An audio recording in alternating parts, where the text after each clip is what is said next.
Hello YouTube.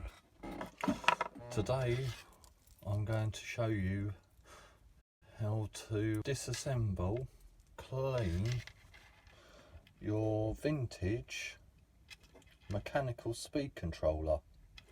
With this one I've got here, when I took it out, the resistor, all of the ceramic coating came off through years of heating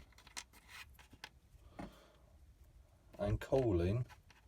All of it just got old and cracked. As I took the resistor out, it all fell apart, as you can see. So I've used high temperature epoxy putty to go round the resistor to replace all broken ceramic part, and then shaped it to look as close to the original as possible. But here's the controller. First of all, we do a visual check. Make sure all the wires are connected, all the soldering's okay, which on this one it is. So then we go ahead and disassemble it. First you have to have a nut spinner or similar, a 5.5mm, which undoes this little bolt on the top. So you undo the bolt, put that off to the side safely, take this spacer out, as so. There's a little spring plate here, while it comes off. Put it all safely to the side. Here's the first connector. I've cleaned this previously, so this one's quite clean. So you're using some wire wool or wire brush. We clean this connector so the contact's free of debris and build up dirt for over years of use. This is the other part of the controller with the other contacts. So we make sure these look lovely and clean, which this one does because I've already done it. They can get completely black with build up of dirt, dust, mud, anything that can get in there. So that's that part. Here's the main body of the controller. These are the connectors,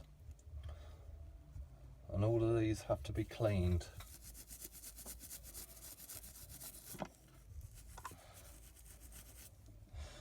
So we can use WD-40 .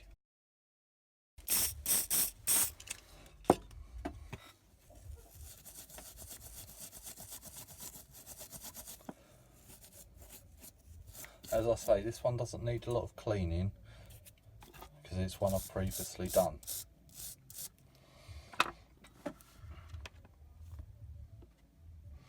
Make sure all the parts are straight, no bends, because I've had it when this part specifically looks fine, but when putting it back together and testing it on the bench, it works fine. Once you connect the servo up to it, it's got a little bit of play and it hasn't worked properly. And I've brought it back on the bench, had a really good look and noticed that they're slightly bent. So I've had to bend it straight again, and then it's worked perfectly.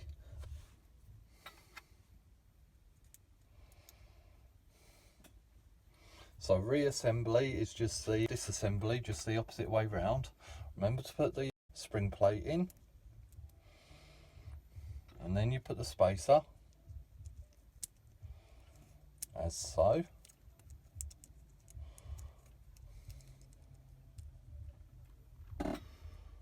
Make sure it all lines up like so.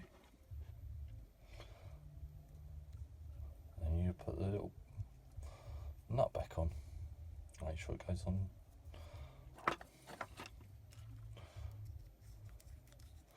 and do it up just so it's tight. Not overly tight, because you want to be able to move it smoothly. So this is it, all nice and clean. And then obviously it's testing it. So when you reattach these wires, this wire is going to need a new spade connector in the very near future. As you can see, it's not under the clamp very well, but at the moment it works. So before I put it back in the car, I'll be replacing that. So the blue connector goes into the middle and the purple ones go on either side.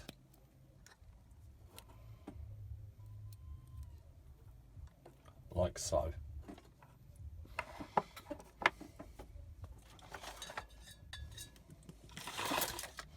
And I've got a motor with a bit of cable tie, a bit of paper on it so you can see it spinning. So let's put that off to the side. Let's connect this up.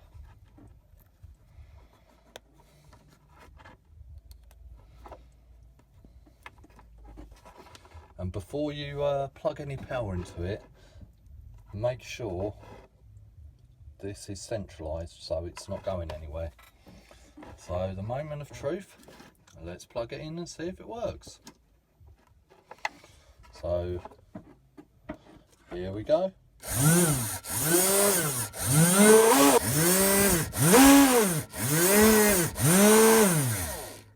So there we go.